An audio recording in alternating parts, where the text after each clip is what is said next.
Gaza पट्टी लगातार बम धमाकों से दहल रही है। इजराइल के हमले में 10 गुना तेजी आ गई है।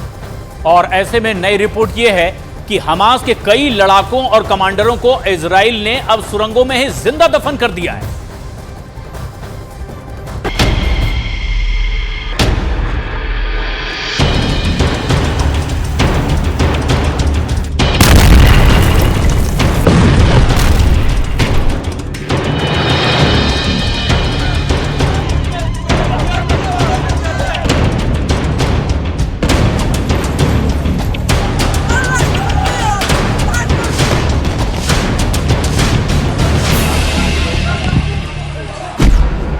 गाजा पट्टी में ऑपरेशन ऑल आउट शुरू।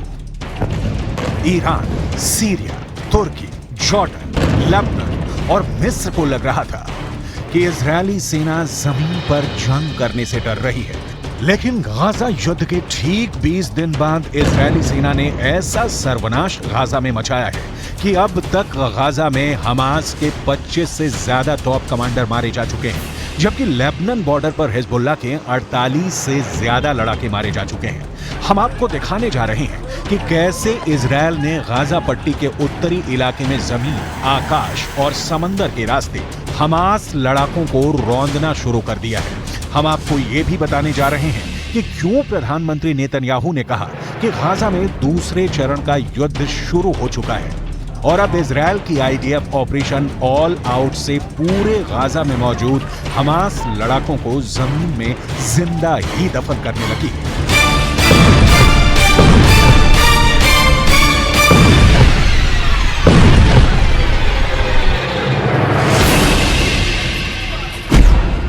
जिंदा दफन कर दिए गए हमास कमांडर। 7 अक्टूबर के बाद से हमास लड़ाकों को इजरायली सेना ने एक भी मौका नहीं दिया है कि वो इजरायली सेना और नागरिकों को तबाह और बर्बाद कर पाएं। 3 हफ्ते से ज्यादा की जंग में 9500 से ज्यादा लोग मारे जा चुके हैं। 1405 इजरायलियों की मौत हो चुकी है, जबकि इजरायली सेना के 321 जवान मारे जा चुके हैं। वहीं हमास लड़ाकों और फिलिस्तीनियों की मौत का आंकड़ा 8000 से ज्यादा हो चुका है। ये मौतें तो सिर्फ ट्रेलर है, असली सर्वनाश 18 घंटे पहले शुरू हो चुका है। इजरायल की आईडीएफ ने ऑपरेशन ऑल आउट के जरिए जो विनाश लीला गाजा पट्टी के उत्तरी इलाके में शुरू की है, वो वाकई में रूह को कपा देने के लिए काफी है। देखिए इजरायली सेना कैसे गाजा में बड़ी इमारतों के नीचे मौजूद हमास की सुरंगों में मौजूद लड़ाकों को जिंदा ही दफन कर रही है। अब इन सबके बीच में दावा तो यह भी किया जा रहा है कि इजरायल ऑपरेशन ऑल आउट शुरू कर चुका है, जिसमें हमास को घेरकर मारा जा रहा है। नेतन्याहू की सेना की पूरी प्लानिंग में सुरंग में ही घेरकर हमास के आतंकियों को मारने की रणनीति तैयार कर ली गई है।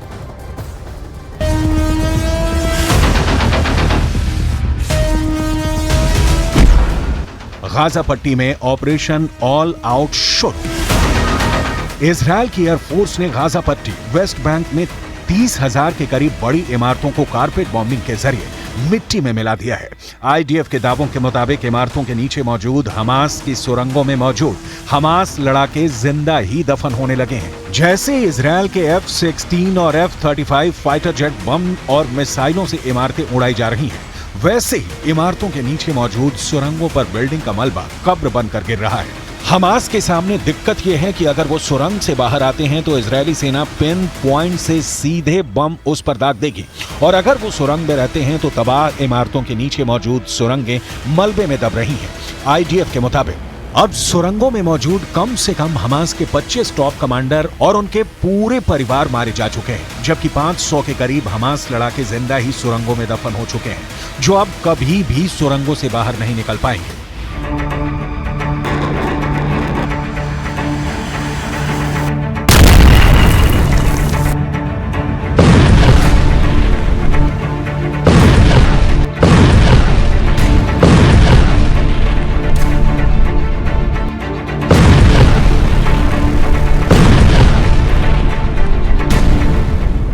והמלחמה על פי תוכנית. אנחנו מרחיבים בהדרגה את הפעילות הקרקעית ואת היקף הכוחות שלנו ברצועת עזה. הפעילות מהקרקע מורכבת וכוללת סיכונים גם לכוחותינו.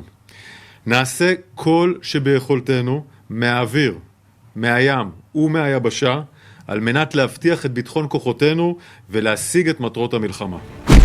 F-16, F-35 ने चीर डाला गाजा। 41 किलोमीटर लंबी और 10 किलोमीटर चौड़ी गाजा पट्टी में पिछले 18 घंटे से इजरायली वायुसेना ने 150 लड़ाकू विमानों से अंधाधुंध बम और मिसाइलें बरसाई हैं। 26 से 28 अक्टूबर के बीच आसमान से फाइटर जेट और जमीन से इजरायली टैंक और तोपखाना हमास सुरंगों पर सीधा हमले कर रहे हैं। खबर आ रही है कि आईडीएफ ने ज़ोहोर अद दिक में टैंकों से भीषण हमला किया है। इसके अलावा गाजा सिटी, अल जदीदा, रीमाल, शाती रिफ्यूजी कैंप, जबालिया पर टैंकों, तोप, बख्तरबंद, रॉकेट से इजराइल ने कम से कम 800 हमले किए हैं। इजराइल के F-16 और F-35 फाइटर जेट ने गाजा को लगभग चीर डाला है। तबाह इमारतें और मलबे से लाशें निकालते फिलिस्तीनी लोगों को इजराइल के ट्रिपल अटैक का सामना करना पड़ रहा है।